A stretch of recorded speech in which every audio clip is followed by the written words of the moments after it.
or we could just hum. You know.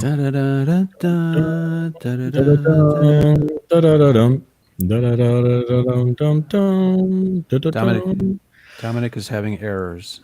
Oh no! Yeah. Let's see. Damn it.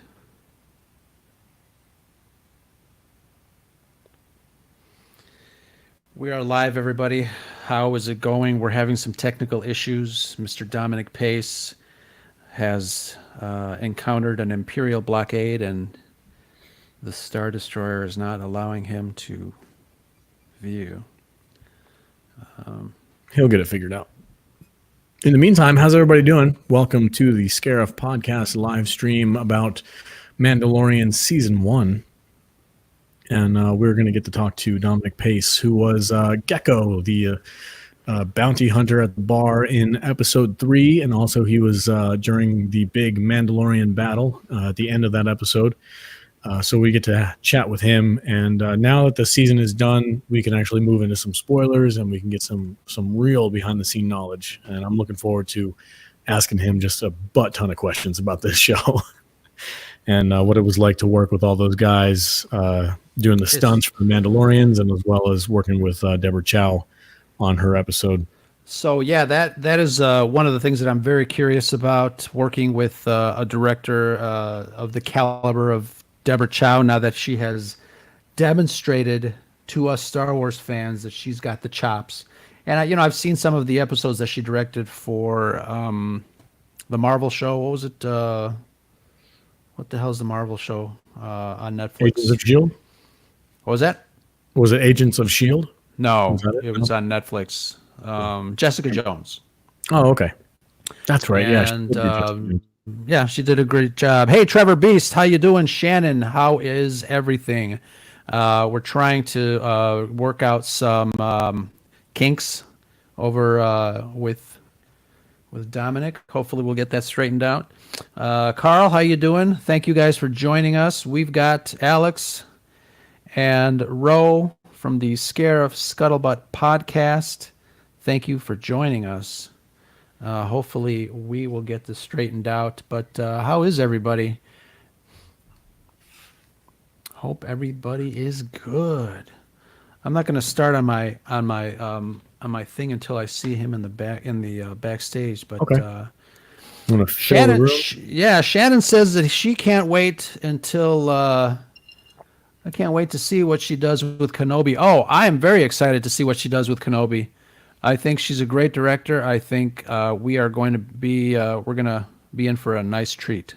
Yeah, I totally agree. I think again, it really lands on the writing and what they're going to do with the character. Did you guys get a chance to see that fan film with Jamie Costa, who was playing Obi-Wan?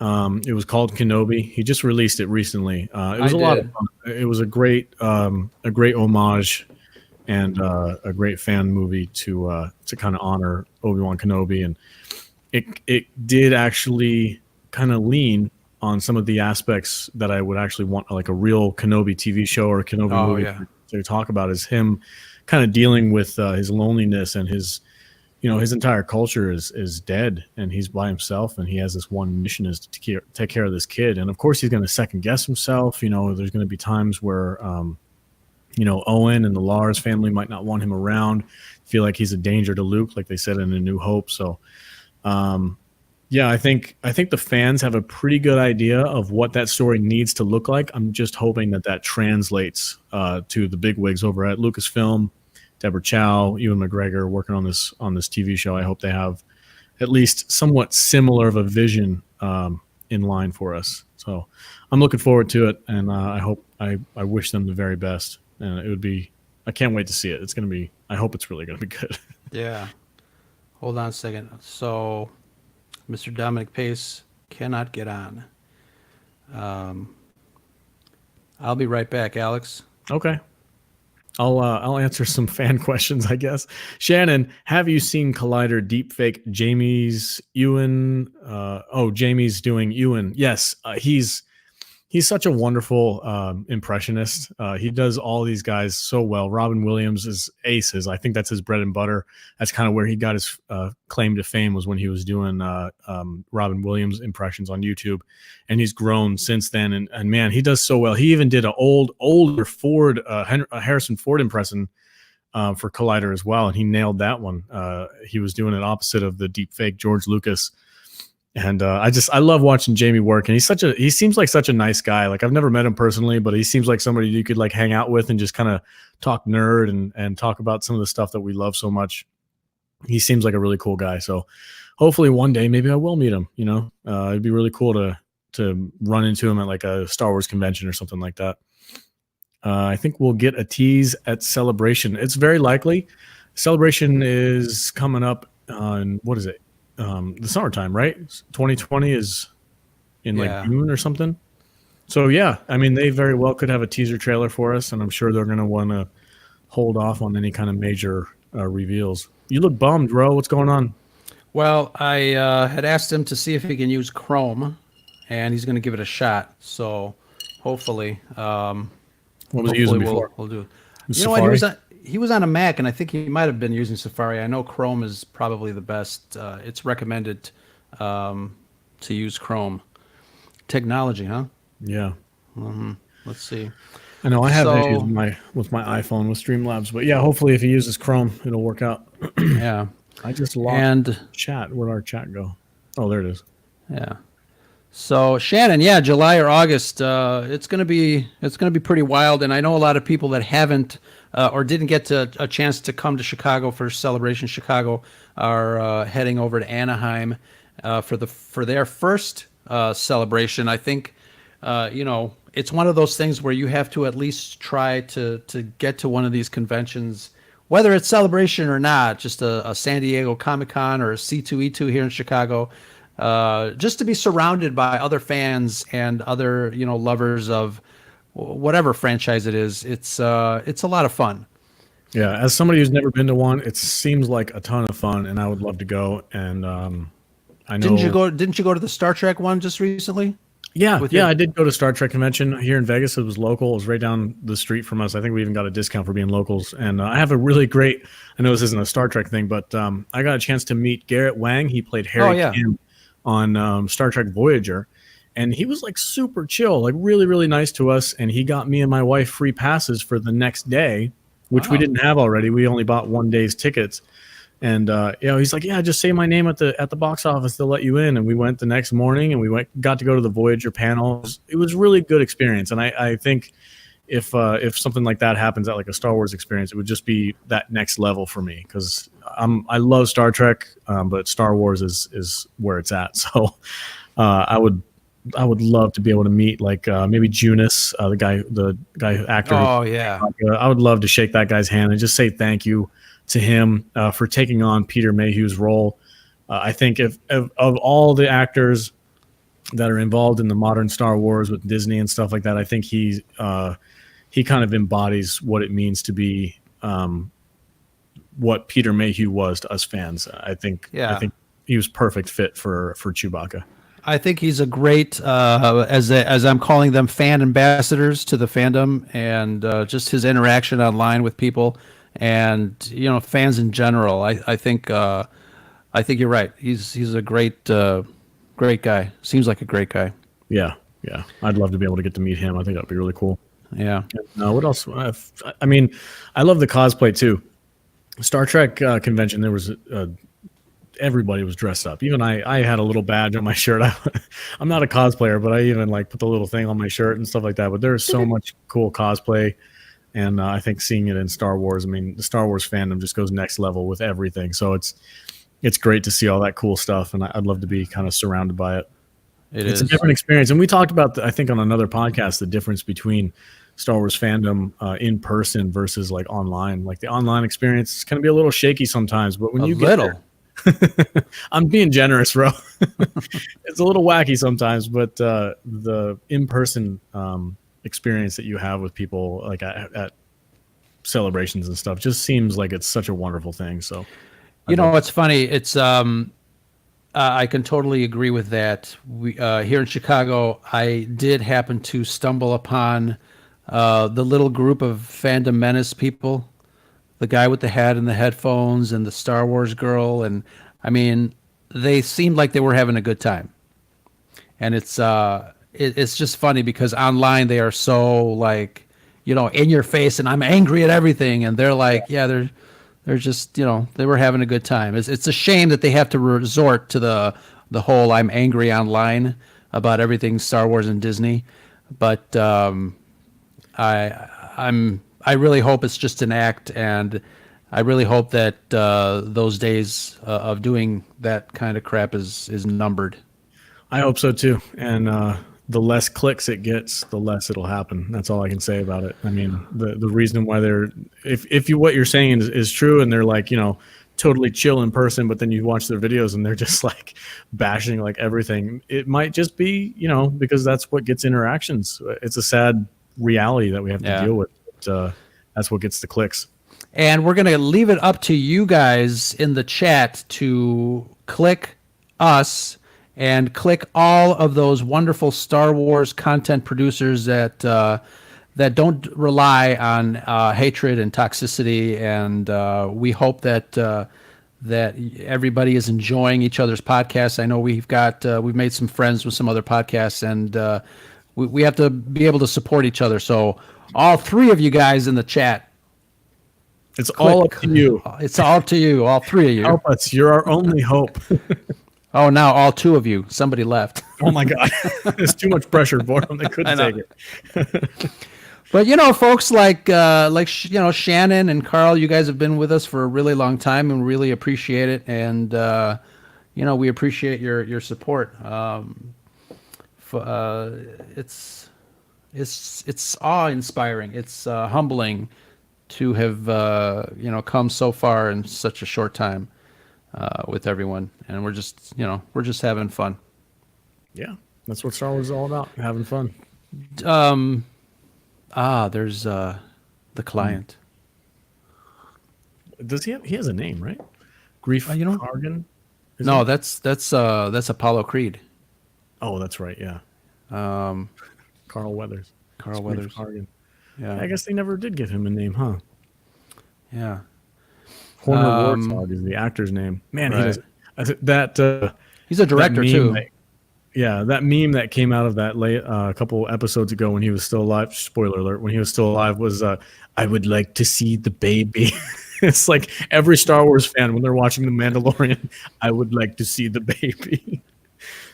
It was so funny, man. The memes that have been coming out of this show are just fantastic. And it's funny. Like somebody joked with me one time. They were like, a movie is going to be like just kind of come and go when nobody does memes about it, and then a movie is going to be a hit or a TV show is going to be a hit when people meme the crap out of it. Yeah. And I thought that was a joke. I'm like, oh, come on, it's not real.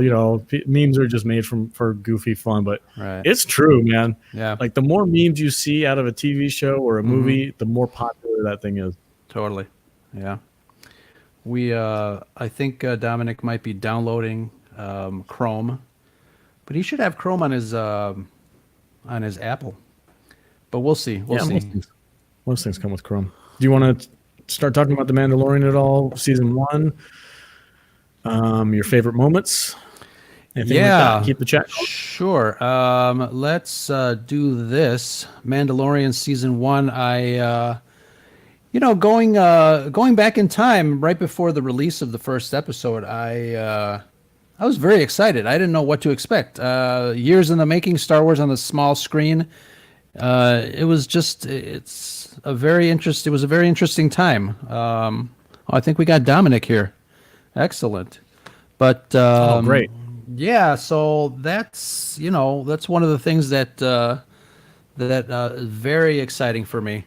But folks, guys in the chat, we are about to start. We have our guest of honor, Mr. Dominic Pace, waiting in the backstage, and we are very excited. Good evening, Scuttle Buddies. Good evening, Alex, and all the ships at sea, or in this case, all the ships that answered the call of the Republic and Rise of Skywalker. Welcome to tonight's live stream, where we'll be examining the downfall of the taxation of trade routes throughout the galactic inner rim and how that political policy pushed the banking clan to ally itself with a Sith Lord. Oops. And the rest is history, right? But all kidding aside, guys, yeah, that's the saga. Thanks for joining us and giving us your undying attention. Alex, wake up. How are things over there? Things are good over here. I'm super stoked to be talking about The Mandalorian again with Dominic Pace. Before, we were kind of handcuffed, not having to be able to talk about spoilers, but now that the season's done, I want some deep dives. I want to talk about behind the scenes. I want to talk about that amazing scene that he got to be a part of with the Mandalorian army coming in and saving Mando and Baby Yoda. I think him being on set for that, like we were in awe watching it on the screen, but being there live on set must have just been another We'll level. ask him. We'll ask him what that was all about. You know, we're in a very strange phase right now. Mandalorian concluded its stellar season 1. The journey towards Rise of Skywalker is complete, and the sequel trilogy is over. What looms for the future of Star Wars? We're not sure. Interesting times indeed. And speaking of Mandalorian, like I said, we've got our friend Dominic Pace. Let's bring him in, and folks in the chat. This man needs no introduction. He is actor and friend of the podcast. Let's bring him in, Mr. Dominic Pace. Dominic, how's it going? I'm doing great. Hello to all your listeners. Thank you for having me. And just a thank you to all the fans. The last 2 months have been an absolute dream come true for a Star Wars fan and actor. So thank you to all of them. And thank you to you guys for all the support. That's great. Dominic, thank you so much for making yourself available. Basically, you know, whenever we've asked, we've seen and heard you all over the place, and very gracious with your time. Thank you so much. Absolutely. I feel like there was sort of the Star Wars gods that said this character would be nothing without the fans. So one hand washes the other, and I can't tell you how grateful I am for the entire community. So let's get down to the nitty gritty. As you can see, first of all, what did you think of season 1 of the show? Absolutely amazing. I mean, Filoni and Favreau, they're one of us. You know, I mean, it's like, oh my God, this wasn't that hard. This is amazing. I mean, they're one of us. I think it just had a perfect balance. I think there was something for everyone. You know, it goes back to the old school style of 80s where you had a little bit of comedy, you had a little bit of drama, you had tremendous performances, you had interesting characters. I mean, it was everything you could possibly want. It's just obviously we wanted more. But that really brings it out for a lot of excitement there, of course, for season 2. And, of course, the Kenobi series, which is on its heels there as well with Deborah Chow taking the helm. So a great time to be a Star Wars fan. It definitely is. It definitely is. Alex, you were talking about how exciting it would have been to be on that set. Well, Dominic was on that set. You want to ask him something? I do. Oh, Dominic, I got some questions for you now, man. The gates are open. There's no more spoiler talk anymore. I think it's safe to say that the episode that you were involved in the most, episode 3, is probably one of the favorite episodes of most people who have watched this show. Everybody says Deborah Chow's debut episode 3, was amazing. The action was on point, and then the big finale with all the bounty hunters are coming after Mando. You're one of them. We get a close-up look at you. You're standing next to Carl Weathers there in the little arena, or not arena, but the lobby area of the town square. And we get that showdown between Mando and all the bounty hunters, and then we get that big scene finale where all the Mandalorians come in on jetpacks. Like, as a fan watching that, like you said, like Jon Favreau and Dave Filoni writing this scene for us is just like, this is what we would do. You know, fans would make this show and be like, okay, we have to have the Mandalorians come in on their jetpacks and just wipe out this town. Like, it's going to be fantastic. I can't even begin to imagine how exciting it must have been to be on set and be able to watch that unfold as Deborah Chow was directing everybody. So what was your experience that day? Were you apprehensive? Were you worried about anything, or were you just in complete awe watching it all go off? I think it was a little bit of both. You know, I think every Star Wars fan would understand that there was a tremendous amount of excitement to start off with. Of course, you know, I think it's well documented. I talked about day 1 where George Lucas was there, and I got to pick my own blaster, which was a dream come true. But then all of a sudden, the hype goes away, and then it's the excitement of wanting to be immortalized within the Star Wars community. I've said in the past, I can't tell you how grateful I am for Deborah Chow. After the Cantina in episode 1, which was run by Filoni, they had to do a cut. And if it wasn't for Deborah Chow, I would not have been there, and I would not have been flanking Carl Weathers. With that being said, there was a surreal moment, just like in the Cantina, where my back was to the camera, and I wish I could have taken every set of Star Wars souls and eyes and placed them within me to where it was beyond a ride. And I was locking into The Mandalorian, but what really was tripping me out is one of my favorite childhood figures was Boba Fett. And I'm sitting there with this gun pointed, and you know, I'm staying in the zone and staying very focused. They didn't tell us. I'll tell you about the baby as well, the child. They didn't tell us anything other than obviously this is what we need to get, and this is what we want to apprehend. But for a moment, I mean, it was tough to stay focused because for a second, all the cameras go away. It's very much like The Matrix for you as an actor. A lot of times, even on regular modern day crime drama sets, all of a sudden the cameras leave and you step into that real world. So there were some really magical moments for me to be able to sort of leave the real world behind and step into my favorite universe there. Just to jump ahead there just a little bit, the child we were not told about, and I can't say enough about Jon Favreau and Filoni for how great that was for them to keep that secret, especially with some of the heat with Solo and Episode 8. I think that would have gotten a lot of negative press if you heard about the child before this amazing series that aired. Unfortunately, I think a lot of Star Wars fans, with all the drama going on, probably would have jumped the gun and said, oh, this is, you know, they're going to cater to children just like Ewoks or whatever. And they did an amazing job keeping that secret. What was going on in my mind was I thought this was a backstory to either Finn, Poe, or Rey. So I was like, oh, wow, this is going to be kind of cool to bleed into the sequel trilogy. But boy, was I surprised after Episode 1, because that's when all of a sudden the lights started coming on, and I was like, oh, my God, that's what I was holding a gun to, this adorable little thing. You know? So it was really a special treat, even for an actor that was a part of it, just because they kept everything secret, unless you were part of the main cast there, of course.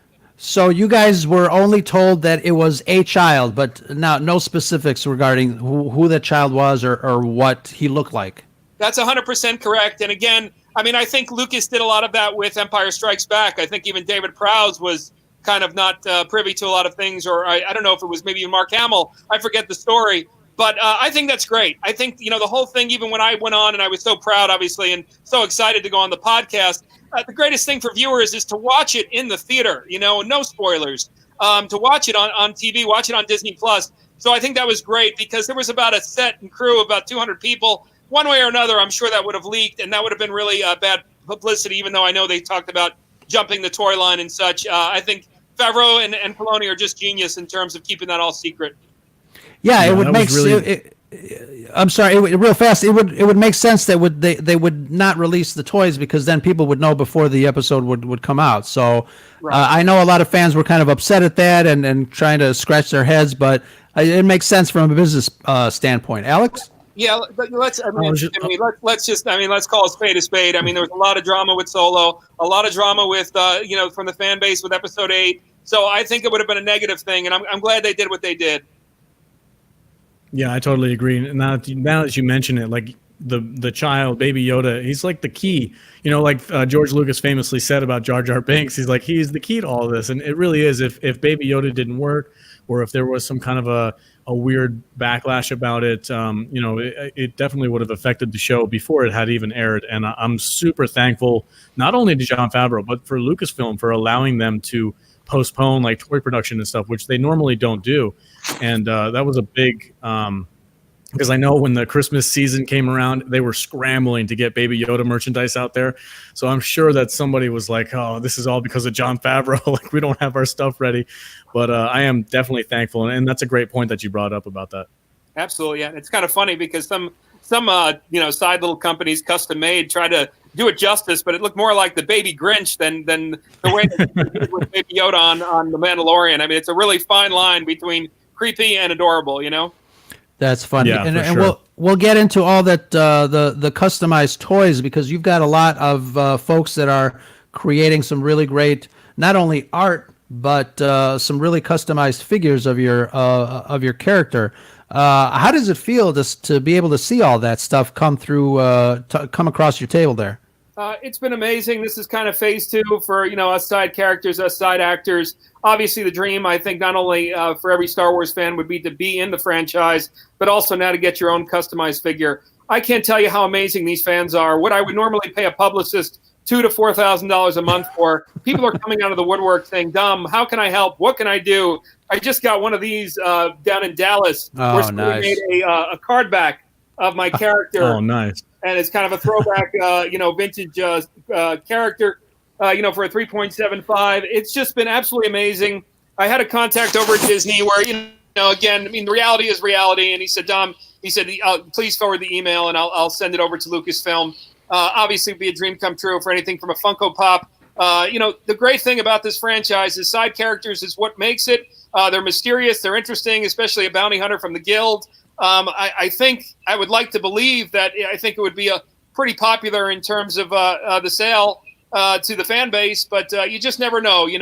I think, again, with now kids going to all the technology, whereas, it would just be a given back in the day where kids had play sets all the time, I still would like to believe there's a market for side characters, especially when it's the most successful TV show in the entire world right now. I think it beats Stranger Things there. So fingers crossed, that'll be the next dream. And if that happens, I will get on a plane to Chicago and we will be having some Lou Malnati's together. Yeah. And we'll be having some beers. You can count on it. I promise you, I swear, you call me out on it. And we're going to have a whole Star Wars party, and there'll be some figures on the house, I think, for everyone that's attending, that's for sure. Yeah, we're definitely going to hold you out. We know exactly the place to hang out with fans, drink some nice adult beverages, and have a really great time. So one of our folks in the chat wanted to ask you a question. I will post it up, and I think you can see it too, Dominic, but we'll read it. And Trevor Beast 454 is he is the curator of the quiz section on Sporkle.com, and we'll have a quiz for you a little later on. But Dominic, you have your own page on the Star Wars Wikipedia. Any idea when your character Gecko will get his own page on the wiki? I'm quite surprised it doesn't exist at this point. There's a gentleman by the name of J.P. Faust. He's from Maryland, and he's an administrator over at Wikipedia. And right as we speak, he's actually working on it. So there might be something up within the next couple of days. The one thing I just want to be very careful about is just in regards to respect to Filoni and Favreau, in terms of not getting into too much depth other than sort of the generalized details of the character, because we don't want to cross that line, because then it's going to go, I don't want to get a phone call. I respect those guys so much. But ultimately, within the next couple of days, there should be a Wikipedia page for Gecko himself. That is awesome. That is awesome. And that's another thank you to the fans. I can't tell you how many podcasters have come out of the woodwork, and how many illustrators have come out of the woodwork, said, "Hey, I don't even want you to pay for a commission. I just want to draw this character." And again, I can't tell you, I'm starting my world tour, literally a world tour, in a couple weeks, starting in Stockton, California. And with each trip, each location, I've made a pledge to the 501st to make sure they get a merchandise packet to give back to the community, and also to the fans, the local fans there as well, as a thank you for all that everybody's been doing for my little side character. That was one of the topics that I was going to cover, giving back to the community and the fandom, and you've been obviously gracious enough to have been to do that. But you were doing that before Star Wars crossed your life, came into your life. Tell us a little bit about why it's important to give back, as an actor especially. I'm very connected to my grandparents' generation, as I think a lot of us are. And I think there's a sense of entitlement in this country in many ways that we lose sight of in regards to how lucky we are. If I never work ever again in this town, I have 2 beautiful children. We live in a house. We have a roof. There's no bombing right now. I mean, it's like when you put things in perspective, I've been able to do what I love for the last 23 years. We're only here for a short amount of time. So for me, I'm scrambling to think how I can help others in the best way that I can. And a lot of times we lose sight of that within, society, Facebook and Instagram. I'm not popular enough, or I'm not getting enough likes, or this and that. I mean, when you take a step back, our generation is so darn lucky. You can't even imagine, there's no draft. I mean, we are so fortunate. And for me to be able to do, even with every odd job that I've done over the last 20 plus years, I can't tell you how grateful I am in so many ways, even without Star Wars. to have my health and to have, again, these two beautiful sons, and a beautiful family, and my mother, my grandparents. We got to take a stop. We got to stop and think. I mean, I'm not all for all the politics and the social issues going on right now, but the one thing that I think we can agree with across the board is how lucky we are to be American, how lucky we are to live in this day and age, to where we have the opportunity to have food on our table and not struggle. And when you go back to our grandparents' generation, those are struggles. So I can sit there and admit and get rejected a million different ways as an actor. It is nothing compared to the 1920s and 1930s. So that's why that's always been in my heart, is how can I help others? Because we are so lucky to be living in this time right now. Absolutely. Bravo. Well said. A lot of people don't realize how lucky we are. And, every generation has its struggle, but, and me coming from, an immigrant family, like I said, everybody's got their unique struggles and their unique fights. Speaking of world tour, our buddy Carl is asking, does that include New Zealand? Oh my God, I would love nothing more. For those who want to Google Dominic Pace movie locations, I've been a pop culture fan just like everybody else in terms of loving Hollywood for all the entertainment over the years. And I love movie locations. New Zealand would be amazing. It's one of these things like the hot girl in school. They have to come to you, all these conventions. And I've been fortunate. I think I've got about 15 lined up until November. Wow. So anyone from New Zealand or Australia or anyone listening to where they know the convention director, I'm really not a diva. I have basic demands from, just a plane ticket, hotel, and a little bit of per diem. No major guarantee or anything, but just happy to be there and to meet fans all throughout the world. So feel free to reach out. You can find me on social media, and I would love to tour in your area of the world. New Zealand would be awesome. Would you go to the set of The Hobbit if you went to New Zealand? That would be the first place I'd be going. I don't even know if we could go to the convention. I got to go to Hobbit Town, and then what else they do? Last Samurai out there, and King Kong.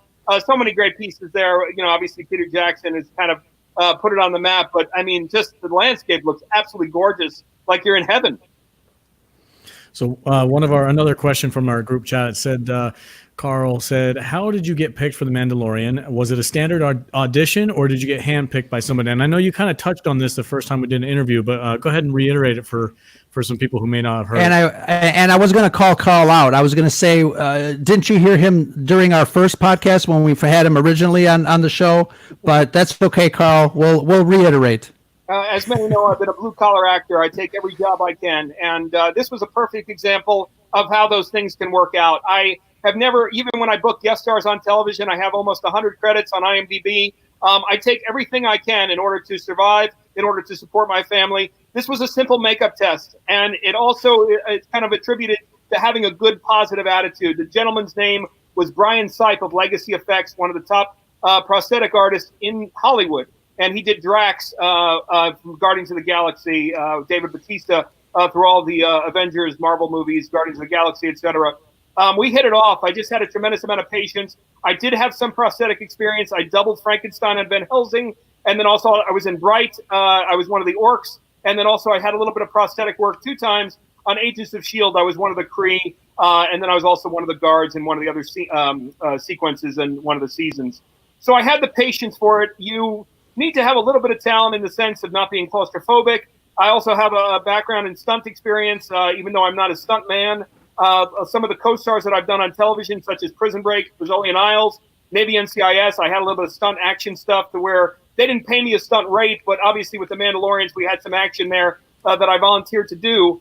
And that was just it. But it's just one of those things to where I think Bryan Cranston and Philip Seymour Hoffman said it best, and take everything. I had an agent who wanted me to keep the bar at just guest star only. That's the only way that we're going to climb. But I love this business so much that I will take any job that comes along. I don't have an ego. So that's how it came about. And obviously, I'm sure every Star Wars fan can understand that dreams come true in that sort of ideology, that you just take what you can in life and good things happen. Yeah. While we're talking about this, hold on. I was watching Jean-Claude Van Johnson on Amazon Prime. And can you verify that was you in that episode? Because I was like, I think that's Dominic Pace. Absolutely. That was a nice paycheck that night. And Jean-Claude Van Damme was amazing. That was a stunt. I have it credited on IMDb. Blowing My Head Off is a very dark comedy. We're out in the middle of Ontario, California, where they shot. One of my favorites as a kid was it The Running Man with Arnold Schwarzenegger out there in Ontario. Yeah, that was me. That was one of my stunts. And then also I did a B movie. I starred opposite Michael Madsen in Megalodon, where you can see some of my stage combat as well. Nice. Yeah, we're gonna check those out. I was like freaking out at the TV. I was like, I think that's Dominic Pace. I texted Ro. I'm like, dude, you won't believe this. Absolutely. It was a cool moment having like talked to you and like met you and I'm like, hey, I kind of like I know an actor now. That's pretty cool. And then I saw you on TV in a totally unrelated TV show. I was like, that's amazing. That was such a cool little experience for me. I wanted to verify it with you before I said anything. Yeah, we just finished a guest star on 911 on Fox. It's a pretty hot show. And then I got a little co-star on Medical Police, which will be coming up on Netflix January 10th, and then January 30th, guest starring on Deputy for Fox, which is a new hot show on that station starring Stephen Dorff. So still working consistently and very grateful for all the opportunities. But again, just want to take a little bit of the year off and do this national tour and world tour just to connect with the Star Wars fans and hopefully, God willing, get my own Academy Award, which would be an action figure. Fingers crossed. That would be great. So tell us a little bit about where your tour starts and where you're going to end up. And I'm sure, it's only January, but I'm sure you'll get some more phone calls and book some more things. I've been trying to get you back to Chicago for C2E2, and that would be amazing. I know one of the organizers there, so I'm crossing my fingers, man. Thank you so much. Well, really quickly, not to be long-winded, but Stockton, California, January 19th. Then we're going to head over to Pensacola for Pensacon, February 28th to March 1st. Then we head over to Miami. I forget the name of the convention, but that'll be March 5th to 7th. It's on my page. Then February 14th to the 17th, I'm going to England for the first time. I'm going to Liverpool, so the home of the Beatles. So that'll be fun. It's called Knowsley Con. I have a new agent out there, so he's going to be shopping me around over in Europe. And then we're going to head to Syracuse, New York. I think it's called Salt City Con. That'll be the 4th of July weekend. We've got something over in Oakland, Alameda. That will be late November. And then over in Tennessee in November. Tulsa, Oklahoma will be April 2nd to 5th. And then I've got an agent down in South America. Please send some bail money if anything happens down there. Tell them, I'm Dominic Pace. So if any of the cartel decide to hold me up, but we're going to take the risk. Life is short. I've got 4 cities: Colombia, it's going to be Monterrey, Mexico, it's going to be Lima, Peru, and then someplace in Ecuador. So just send for help if anything happens. Yeah, my wife and I watched that show, Locked Up Abroad, so I'll be watching NBC News just to make sure that we don't get any news from South America. If anything, it'll be the greatest story ever. Star Wars bounty hunter gets ransom. Hey, they can have all the autographs they want. I can entertain them like 3 amigos, but I just want to come home. That's all I want to do. Here's your scene coming up right here. You're in that. We got to get you one of those tracking fobs if you go down south. There you are, right there.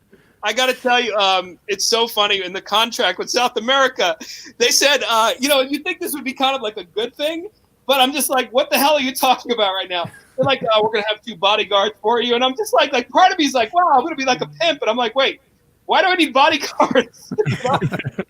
So I'm just like, I don't know if this is good or I should be a little bit scared right now. But either way, life is short and, you can't live scared. So, here we come, Colombia. We'll see what happens. That's cool. I just had a friend that just came back from Colombia. A great trip for him in South America. Yeah, Giancarlo Esposito, I think, agreed to this convention, I believe, as well. So cool. A little bit safe we actually were at the same theater company, Tim Robbins' company, at different times, the Actors Gang. So it'd be nice to kind of reconnect there. Yeah, Dominic's talking about theater and stuff. It again from Carl, one of our people in the chat.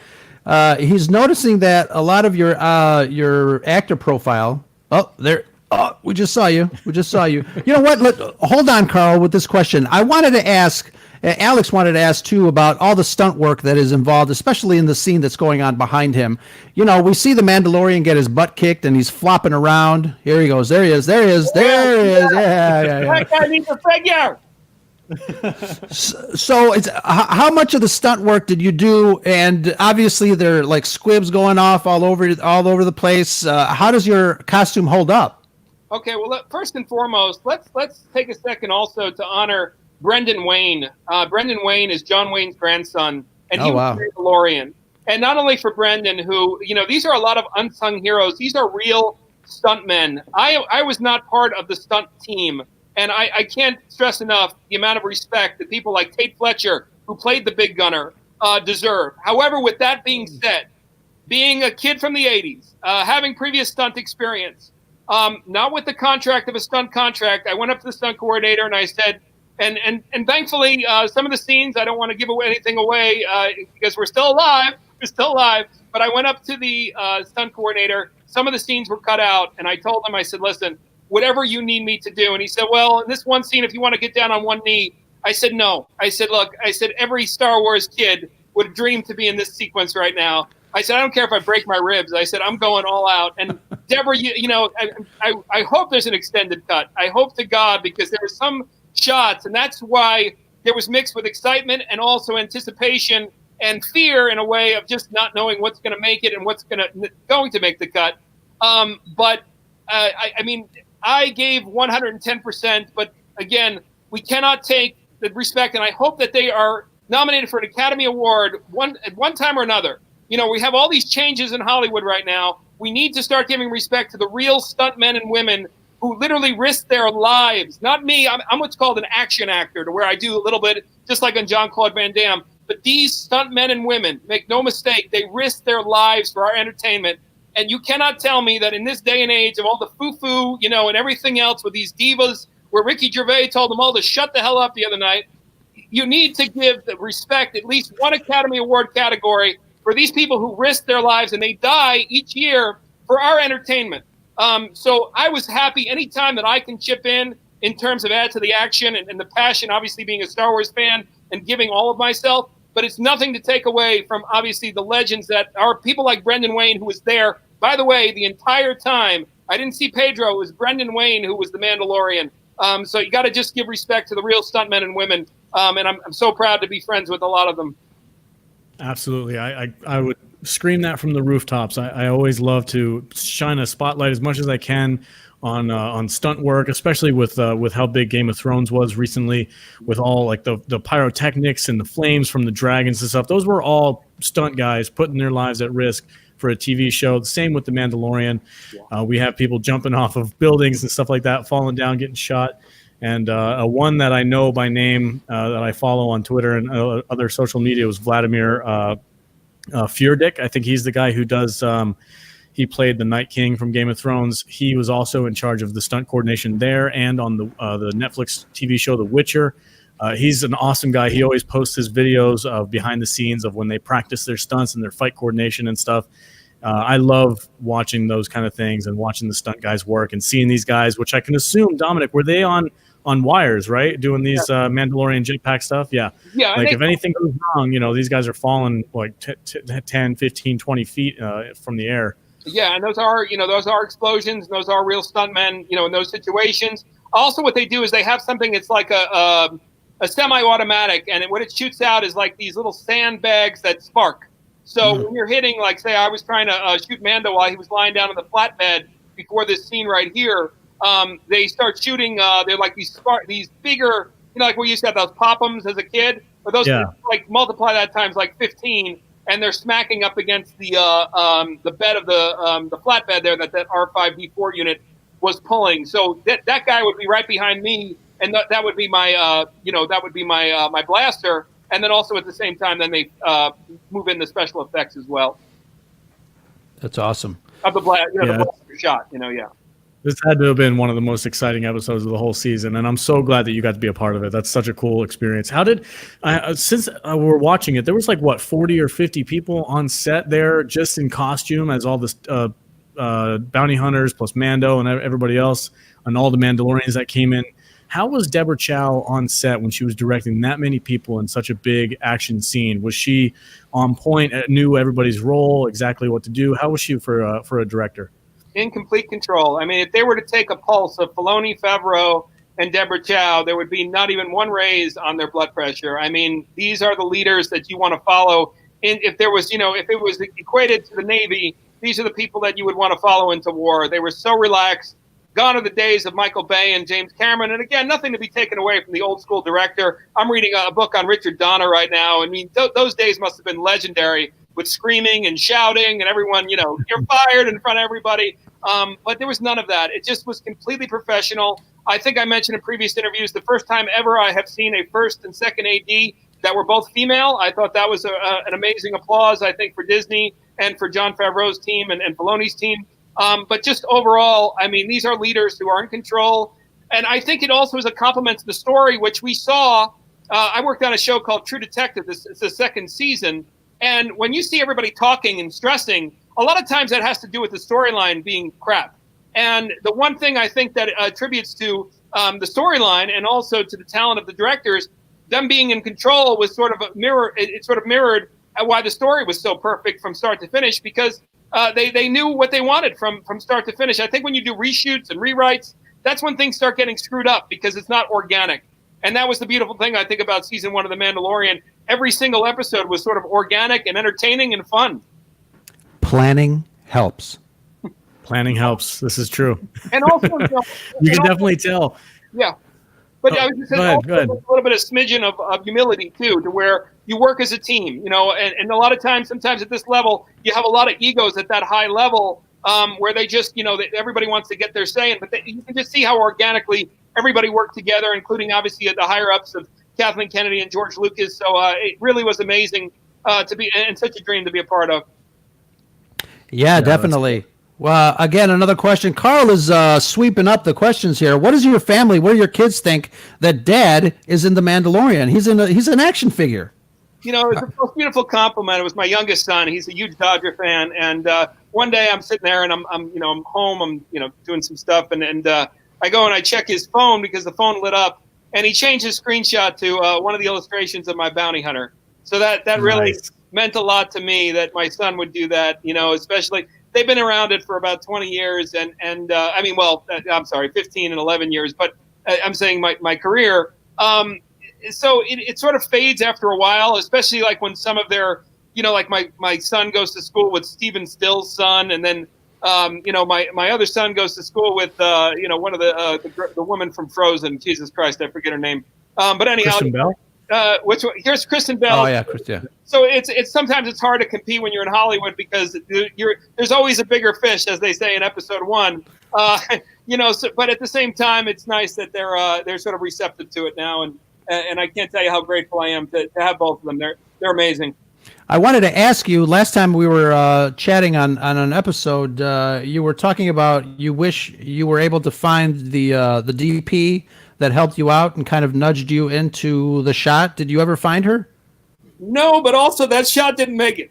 Oh. No, we don't need to find her. We don't need to find her. Gotcha. No, but I would like to find her.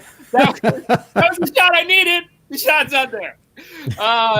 But no, that's a good point. I should find her just as a thank you. But I don't mean to be honest, but yeah, that was the one shot. I'm like literally, Mando was lying down on the flatbed, and I'm blasting. It's just me. It's shot of over the shoulder of Mando before he throws the flamethrower at us.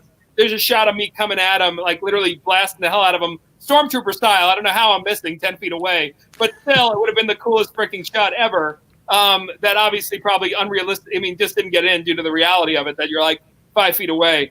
But either way, yeah, I got to track her down regardless. Thank you. Yeah, you said you order a dinner, so yes. Don't fall back, man. Yeah, we're gonna find her. So what did you think of the rest of the season, the other episodes that you weren't in? Tell me a little bit about your reaction to it.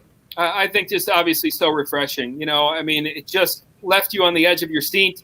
I think even Favreau teasing the Gamorrean Guard, I think where he's got throwbacks to the, Filoni and him to the original trilogy, mixing in with the Clone Wars or Rebels or what have you, with that dark sword at the end. I just love all that mystique that makes Star Wars so special. And he had that perfect balance. It was beautifully diverse.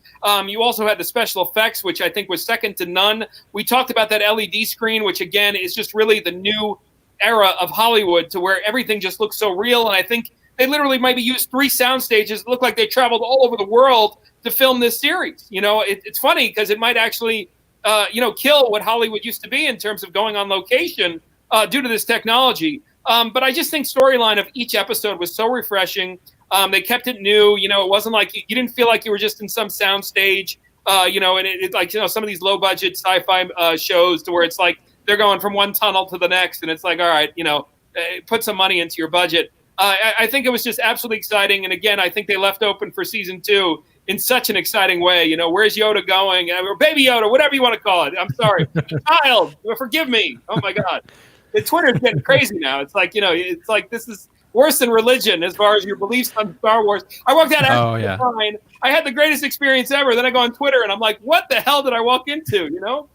But anyhow. I think they did an amazing job all throughout, and obviously it's showing by the reviews and overall, I think the Star Wars fan base being really pleased. Definitely. So I have a question about the story in The Mandalorian, Dominic.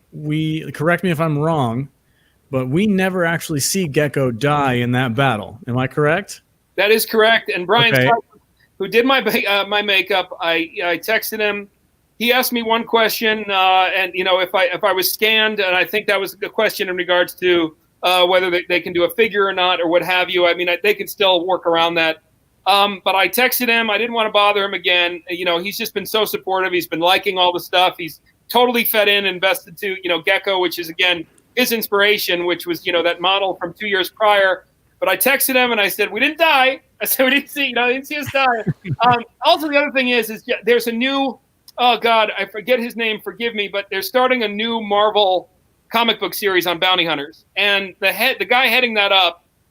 We tweeted back and forth briefly, and hopefully there's going to be some life for Gecko within that series. Hopefully there's going to be some life for Gecko within the fan fiction, and then fingers crossed, Deborah Chow is taking up Kenobi, and I would love to believe that Gecko is part of that bounty hunter guild that perhaps chases Luke. I mean, there's got to be some drama with Luke. So you got to hopefully, fingers crossed, Gecko chases him. But we'll see what happens. I mean, on the other side of the coin, this is a franchise where Brie Larson and Angelina Jolie are knocking on the door, and they have the door slammed in their face. So there's part of me where I'm just grateful to have this opportunity. And for me, the end-all, be-all would be hopefully some sort of action figure, whether it's through Lego, Funko Pop, or 3.75, and obviously the dream of a Black Series, and then we can just call it a life. That's awesome. I got a spot right here for Gecko. Oh, right up there. That'd be awesome. And I usually buy 2 of everything. Oh my God! Please, your mouth in God's ears, or to Lucasfilm's ears. Hopefully, I just posted something today to where that you can suggest a Funko Pop, and but again, I think ultimately it's Lucasfilm's decision. From what I heard, I mean, I have people, in the 501st, they said, look, Lucasfilm, I think that they're familiar with, the character and all the excitement, I think, around your character. They would have given you a cease and desist by now in one way or another. And he's like, the fact that they haven't stopped in any way, I think they're applauding and sort of in not only the character, but also my actions throughout the community and also just the whole campaign. We got another question from Carl from earlier I started doing, but then we got sidetracked. But looking through your IMDb profile the other day, it seems most of your characters are enforcement, guards, soldiers, officers. Do you think that's your strength? And we talked a little bit about your roles in a previous podcast. You play the role of the heavy, not really the bad guy, but talk a little bit, I guess, about that aspect. You talked a little bit about the alpha male. It's just you're such a perfect fit for that. Absolutely. And again, I mean, look, this is such a PC time right now, and I understand why. But look, I'm Italian-American from New York. I never had that much of an issue with it. I would, jump at the chance to be in a Scorsese film. It's getting so hypersensitive now in terms of, oh, well, maybe I can't. Why can't I play the boy next door? Because you can't. You can't. You're 6'4", 260 pounds. And I see it was the bouncer, but God forbid, you tell one person to the other, I can't play. I shouldn't play a prisoner. I shouldn't play, this or that. I don't want to get into the details, but it just look. I mean, we are what we are, and that's where our greatest performance comes from in terms of the character that we know. I know these, I know a few of these wise guys. I know the, I've had the pleasure of meeting, members of the police department or members of the fire department, in which I'm so honored to play. But also, I mean, you got to play what you are. I mean, that it is what it is. People have a perception. I mean, we're past the John Hughes days, but also there was something very refreshing why John Hughes is a legend, because he called it as he saw it, But it's such a weird time right now where, again, you can't offend anybody. But at the end of the day, I'm not offended. I mean, look, I'm Italian-American. I'm from New York. I'm big. I'm imposing. If you want to keep me that way, I get it. I'm not going to sit here and complain that I need to be the loving, huggable dad. In a Hallmark Christmas movie. I mean, come on. I could still see that romantic comedy. That's okay. I'll leave it at that. But it's just, I'm just happy to play what I fit, and I'm happy I have a category. I've never had an issue in terms of just being what I am. And again, everyone's got their own say as far as, they want to go this way or that way with their career. I just think, look, people identify when everybody out at when you're out in society, if you're at a mall, if you look at somebody, I mean, you sort of get a preconceived notion in one way or another. And for me, being the big burly, guy from East Coast, I'm okay. It reminds me of when I was at the Star Trek convention, I got to meet Garrett Wang. He plays Harry Kim from Star Trek Voyager. Okay. And he was like, I've been taking a break from acting for a while. I'm not really into it very much anymore. I'm doing other things on the side. He's like, but then this movie called Crazy Rich Asians came out. And I'm like, maybe I should start acting again. So it goes to the same point. It's like you play who you are. If that's what they're looking for in a cast member, then let's go for it, I totally get that mentality. Yeah, exactly. Yeah, I hesitate to move forward because, like I said, it's a touchy topic right now. But again, I'm just happy to be who I am and how people perceive me. It is what it is, and there's no offense taken at all. And how cool is that? I mean, you're having fun playing these roles, and it's you just happen to be good at it, and you're entertaining. You're entertaining us, and that's really what it's all about. And we as fans, we love watching that. The 80s was about escapism. Those movies. That's the reason I signed up for this town. Not to preach to anybody in any way, shape, or form, but to help people from all walks of life, all genders, all races, to escape. And that's it. I went to 1 year of college. Please come to Hollywood. Please punch me in the face if I tell you anything other than, hey, I'm going to be on this show or that show, and thank you so much. We're here to entertain. We're here to help people escape. That's the end of it. And if you want to be a writer, go write. If you want to be a director, go direct. But as an actor, I'm here to entertain you, and I can't tell you how grateful I am to just have that opportunity. Speaking of getting punched in the face, have you thought about leaning more into some more active stunt work, doing some training with those guys and kind of leaning into that kind of work? Or is that something you want to stay away from just from injury and you don't want to risk it? That's a really good question. This movie obviously was really poorly received, called Megalodon, where they did it on a $50,000 budget. They're trying to make it look $100 million, and they failed miserably. It was from Asylum, who does Sharknado. With that being said, I did a 5-minute scene. You can pull it up on YouTube, Dominic Pace, Megalodon, or stunts, or what have you. There were a few moments in that stunt scene. I was working with a former Russian special ops actor, Igor Makitas, who is bigger than I am, stronger than I am, who basically kicked me. He was supposed to be in the chest. Kicked me in the chest. I had a chest guard. He was trained to kill. So when you are in the moment as an actor, you lose it. And when you're in the moment as a stunt person, unless you are highly trained, a lot of times you lose it. He went for my neck. He went for the kill. And it got me about a 1/4 inch short of where I would have been very seriously injured. We had to stop production for about, 30 minutes to about 40, 45 minutes or so because my throat started swelling. There was also another scene to where I was supposed to get my head slammed on a pipe, to where you have to stop just before the pipe.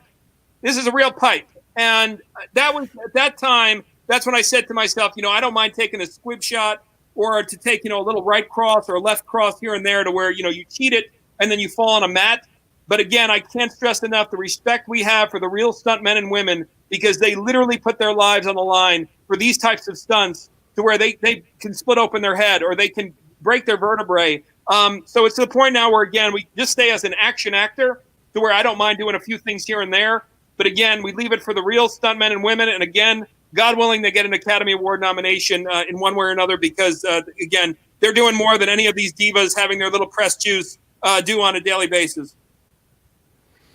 Yeah, it's a very dangerous profession. I can understand you're wanting to stay away from that, because it is, like, those guys deserve all the respect that we can possibly give them for the stuff that they do for us for entertainment's sake, for, like you said before. But anyway, go ahead, Ro. Yeah, go ahead. I had another question from our chat group, Cybersonic8472. Here, let's put it up. Asks Dominic, as a Star Wars fan, what type of Star Wars show would you like to see on Disney Plus, outside of more Mandalorian, of course? Not to be cliche, but I am just so excited for Ewan McGregor and Kenobi. I mean, we have the magic. I think they just talked about, I remember how exciting it was in terms of who's going to play Anakin, but how exciting this is that some kid is going to be able to play young Luke. I don't think it gets any better than that. And I'm really excited. I'm hoping that plays out for 3 or 4 seasons. I know Ewan McGregor's an A-list movie star, so who knows how long he wants to be embedded with this series. But I am just so excited in terms of sort of this biblical part of the Star Wars legacy, to where he's watching over this chosen one. And I think there's just so many ways it can go to, the story can go to where once we watch episode 4 again, to where, maybe, I don't know, he erases his mind, or he, basically he was in hiding the whole time, to where he says hello to Luke for the first time. How beautiful that moment's going to be, and how beautiful it can play out if this Kenobi series is done well, which I think it will be done in an incredible way. But let's hope for 2 to 3 seasons on Kenobi, because I love the original trilogy era, and I'm really excited to watch Ewan McGregor. He's just one of the most brilliant actors, and I think he portrayed Kenobi in probably the best way there, regardless of what people think of the prequels, one storyline or another. Oh yeah, Ewan was by far a standout, and I'm somebody who was kind of wishy-washy on the prequels. I didn't love them nearly as much as I love the original trilogy, but Ewan definitely brought his A game for all 3 of those movies, and I love him for it. And I don't know if you noticed, but I saw a bunch of fans sneaking some photos of Ewan. He had his mullet back. I don't know if you noticed that or not. Well, we all got excited, like, he's growing his hair out for Kenobi. I thought that was a really cool little thing. I don't know if it's true or not, or maybe they might lean that direction or not, but I thought it's a classic Star Wars moment, or Star Wars fan moment for us to definitely read into those type of things. Yeah.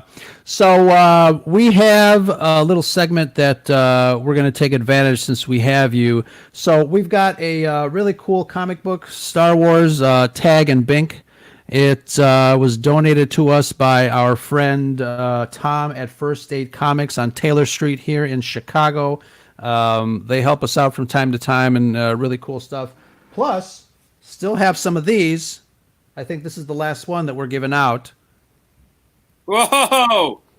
An autographed Dominic Pace Gecko character card, which we will give out along with the Tag and Bink comic book to someone who can help you out with some of our Sentry Mode questions that were submitted to us by our friend Trevor Beast 454, the Quiz Master Curator over at Sporkle.com. So if you guys, when you guys are done, you want to head out and do some more quizzes, some Star Wars quizzes, head on over to Sporkle.com. There's plenty of quizzes out there. So, Dominic, are you ready to be quizzed? Oh, my God. If it's original trilogy stuff, absolutely. Go right ahead. I think, you know what? It's Mandalorian stuff. Oh, man. Okay. So we'll see. Let's see if anybody in the chat can help. Okay. Some pretty deep cuts in this. I'm going to warn you ahead of time. Oh, boy. You want me to read them, Ro, or do you want to do it? Yeah, no, go ahead. Read them. Okay, I'm gonna take a look at the chat. First questions, it says, which director said the line, copy that, in their own chapter that they directed? Oh, my God. Well, I know that Favreau said this is the way. Copy that. Let's say it's maybe Deborah Chow with the X-Wing. Oh, no, but that wasn't her episode. Damn it. You're very close. You're very close. Yeah. I think it's one X-Wing over. Yeah. David Filoni. No, it's the other side. The other one. Oh, I forget his name. Oh, man. Rick. That's the one director. I forget his name. That guy. Yeah, it's Rick. I'm going to see if I can pronounce his last name. Famuyiwa. Okay, Rick there you go. Famuyiwa. That's a tough one. He was the Republic X-Wing pilot. Yes. I told you these were deep cuts, man. I wouldn't have been able to get that one either. Yeah. I had to think about that one, yeah. All right, number 2. In Chapter 1, what was the name of the currency that the Mandalorian accepted from Greef Karga for half the original price of his bounty? Calamari flan? That's right. There you go. Nice. Woo! And those things looked pretty cool. They were like little gel packs. I like that. Yeah. Oh my God, I had a fob there, one of the pagers, and oh my God, I wanted to keep it so bad, but yeah, it's all those things bring up one of the biggest questions I have about this show. I want to know how those things work because they're tracking people across the galaxy with a little blip. I'm like, Yeah. How are they doing that? I mean, just like those force fields. I mean, you just go with it, you know? Yeah, for sure. Yeah. Plus, I like flan. Flan is tasty. It You're is. such a dork, bro. All right. Number 3. According to the client, what does Dr. Parrish's enthusiasm outweigh? Oh my God, these are like, it's so funny. We got a Star Wars Trivial Pursuit game one time, and I was like, "Yay, we got Star Wars and it's Trivial Pursuit," and I'm like, "What the hell what scene was that in Return of the Jedi?" Outweigh. You gotta picture it in his very voice. specific accent. Yeah, Werner Herzog. Yeah, I love that Grizzly Man. That was amazing. Say the sentence again. Okay. I'll see if I can do the line. Where's that? Okay. The client, what does Dr. Parrish's enthusiasm outweigh? Please forgive the doctor. His enthusiasm outweighs his...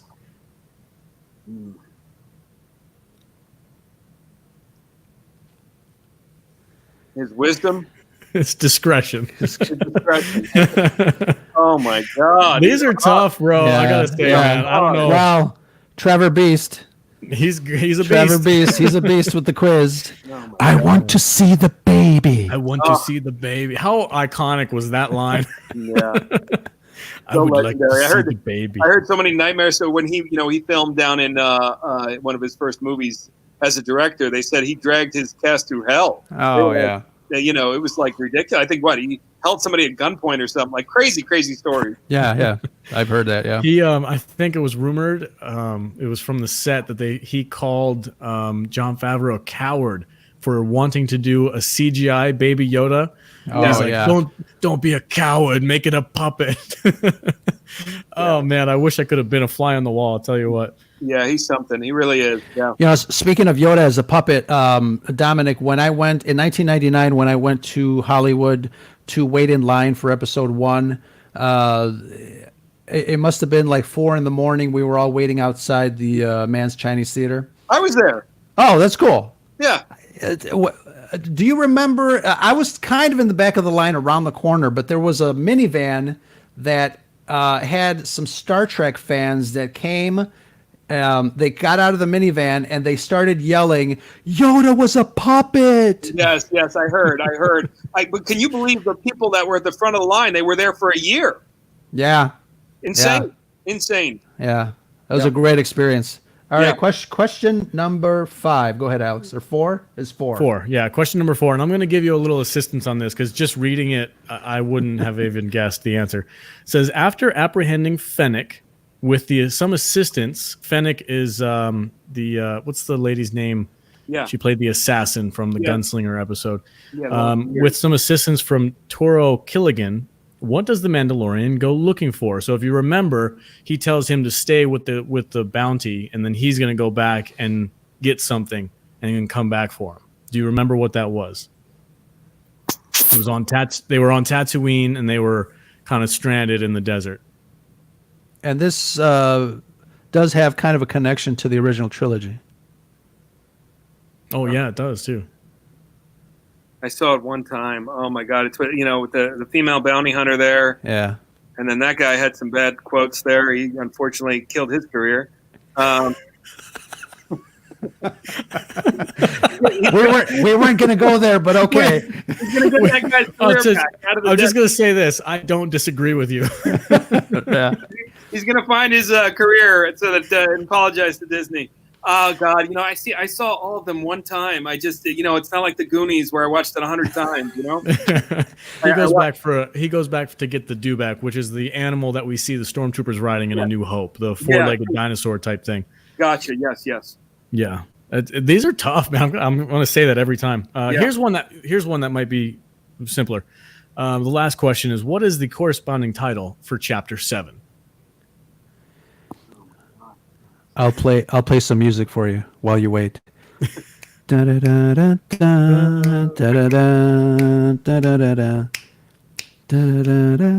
I got 6 was The Prisoner. The Prisoner. And then Chapter 7 was Chapter 7. Chapter 8 was Redemption, right? Was it Redemption? Yeah. Yeah. Chapter 3 was The Sin. Yes, that was your chapter. Yeah. Oh God, I watched it. Something- I fly through these things. I got to get back to work and do everything else. So yeah, forgive me. I remember that's where Nick Nolte's he dies there. Yeah, that was the big cliffhanger. It was The Reckoning. The Reckoning. The Okay. title of the episode is The Reckoning. So it was The Reckoning and then The Redemption, or what was it? I just messed up my own line. Amazing. Wow. These are tough, man. Trevor Beast. Yeah. He's on He's a another beast. level. Yeah, and real fast, bonus challenge question. Can you name all 5 characters who appeared exactly 3 chapters throughout the season? Basically all the big. Yeah, all the main characters. Can you name them all? The Mandalorian, the Child, Grief Karga, Cara Dune, There you go. and Nick Nolte. Nick Nolte. Yeah. I have spoken. That was, oh man, how fast did these quotes from the show take off, man? I know, right? And, We were just talking about how you know that from social media when they become memes or animated GIFs, you know that a show is going to hit because people are rolling with that. this is Great. I had one because I'm at the bar where I get the page. You see that shot, and one of them was somebody. It was short lived, but it was like when you're out bounty hunting, but the wife says, "Don't forget the bread and milk before you go home." It has me looking up at the pager there. Looking up at the bounty thing. But yeah, it's my God, Baby Yoda memes. It's like just nonstop. That's hilarious. Yeah.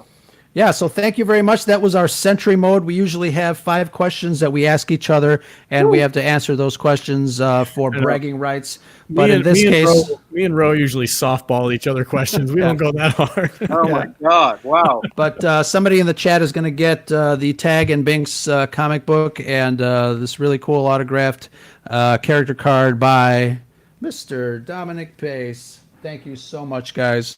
Absolutely. Yeah, definitely. So, Dominic, again, thank you so much for coming on the show and talking with us. Thank you very much. We appreciate your time, and we appreciate the fact that you are a friend of the podcast.